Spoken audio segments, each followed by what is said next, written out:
নির্ঝর আর সোহাগ দুজনকে একসাথে সিঁড়ি দিয়ে নামতে দেখে বড়মা ভীষণ খুশি হলেন। একেবারে লক্ষ্মী নারায়ণের মতো দেখাচ্ছে দুজনকে। সোহাগ লাল টুকটুকে ঢাকায় জামদানি শাড়িতে একেবারে রাঙা হয়ে উঠেছে।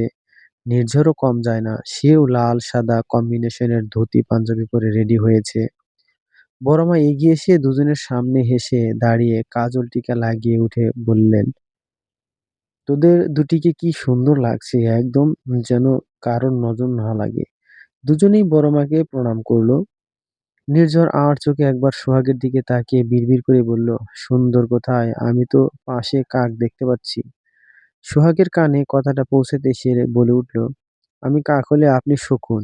উর্মি আর মিঠি কিছু তত্ত্ব নিয়ে আসছিল, ওদের কথা শুনে জোরে হেসে ফেলল। নির্ঝর নিজেও ফিচেল হাসছে, বিড়বিড়িয়ে বলল, কাকের থেকে শকুন অনেক ভালো। সোহাগ ভিংচি কাটলো, তারপর ফিসফিস করে বলল, আর তো কটা মাস, তারপর আপনার ময়ূরকে নিয়ে আসবেন কেমন? সে তো আনবই। সোহাগ আর একটা কথাও বলল না। তার এই মুহূর্তে নির্ঝরকে একদম সহ্য হচ্ছে না। নির্ঝরের মা আজকে নিচে নেমেছেন, মোটামুটি হাঁটতে পারছেন।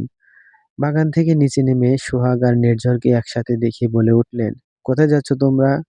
সোহাগ বলে উঠল, দিরাগমন তো আজ, তাই বাড়িতে যাচ্ছি। তোমরা তো একবারও আমার পারমিশন নিলে না। নির্ঝর এগিয়ে গিয়ে মাকে প্রণাম করলো। সোহাগ চুপ করে দাঁড়িয়ে রইল। ভদ্রমহিলা তার ছোঁয়াতে অ্যালার্জি আছে কিনা। সোহাগও চায় না বেরোনোর সময় যেচে অপমানিত হতে। তোমাকে তো আঙ্কেল ইনভাইট করে গিয়েছিলেন মা, আর রিচুয়াল আছে তাই। বড় মা বলে উঠলেন, ছোট, ছাড় না ওদের যেতে দে। ছেলেমেয়েরা নতুন বিয়ে করেছে, দিরাগমনে যাবে না সেটা কি হয়? যতই হোক বাঙালির নিয়ম, গাঁট ছাড়া তো খুলতেই হবে। সুমিত্রা দেবী আর কিছু বললেন না, নির্ঝরকে শুধু বললেন, তাড়াতাড়ি বাড়ি ফিরে এসো আর দেখে শুনে খাবার খেও। কি জানি, আবার তো ভয় লাগছে ওরা আবার তোমাকে উল্টাপাল্টা কিছু খাইয়ে না দেয়। যা ছোট লোক। সোহাগ ভীষণ অপমানিত বোধ করলো। উর্মি ওর দিকে তাকিয়ে ইশারায় চুপ থাকতে বলল। সোহাগও তাই বলল, আপনার কি কোনো ফ্রাস্ট্রেশন আছে? মানে আপনাকেও কি আপনার শাশুড়ি মা বাপের বাড়ি নিয়ে খোঁটা দিতেন, তাই আমাকে বলে শোধ দিচ্ছেন? সুমিত্রা দেবী চেঁচিয়ে বলে উঠলেন, সোহাগ, লিমিটের বাইরে একদম যাবে না। আমার ফ্যামিলি ছোট লোক ফ্যামিলি নয়। নির্ঝর চুপ থাকলো, এবার যেন মুখ খুলল। তোমার ওর উপর যতই রাগ থাকুক, তুমি এভাবে বাবার বাড়ি তুলে কথা বলতে পারো না। উর্মি মিটমিটিয়ে হাসলো, যাক, অবশেষে পুরুষ মানুষ ঘোমটা তুলেছে। সুমিত্রা দেবী ক্ষোভে জ্বলে বলে উঠলেন, ও হাত করে নিয়েছে বাবা তোকে, ডাইনি মেয়ে একটা। কোথা থেকে এসে উড়ে জোরে বসেছে, আমার সংসারটা তছনছ করে দিচ্ছে। বলতে বলতে উনি ট্রেচার ধরে বসার ঘরের দিকে এগোলেন। সোহাগের চোখে জল এসে গেছে। নির্ঝর ওর দিকে ঘুরে দেখলো একবার, তারপর বলল, মন খারাপ করো না, চলো। উর্মি সোহাগের পাশে এসে চোখ মুছে দিয়ে বলল, কাঁদিস না বোন, দেখছিস তো বর তোর হয়ে কথা বলছে। এ বাড়িতে এমন বিরল দৃশ্য প্রথমবার। তুই চিন্তা করিস না, খুব বেশি দিন এমন হবে না তোর সাথে, কারণ খুব শীঘ্রই ওই মহিলার ওষুধ আসছে। এ বাড়িতে যখন ফিরবি তোর জন্য সারপ্রাইজ থাকবে, পাক্কা প্রমিস।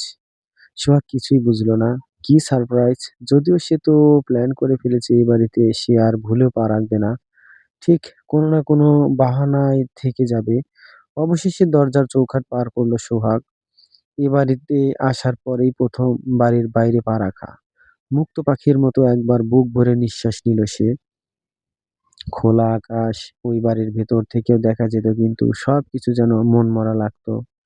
আজকে মনে হচ্ছে সব যেন তার সাথে কথা বলছে। গার্ডরা মাথা নিচু করে তাকে স্যালুট করলো। সোহাগ চুপচাপ গাড়িতে গিয়ে বসলো। নির্ঝর ড্রাইভিং সিটে বসেছে। সোহাগকে পেছনে বসতে দেখে বলে উঠলো, আমি ড্রাইভার নই মিসেস চৌধুরী, সামনে এসে বসো। মিসেস চৌধুরী কথাটার মধ্যে কি যেন ছিল। সোহাগের সারা শরীরে কাঁটা লাগিয়ে দিয়েছে। সে মন্থর গতিতে সামনে এসে বসতেই নির্ঝর গাড়ি স্টার্ট দিল। শেষ মতো জানালার বাইরে দিয়ে বাড়িটা দেখে নিল সে। আর ফেরা হবে না এখানে, আজ থেকে মুক্ত।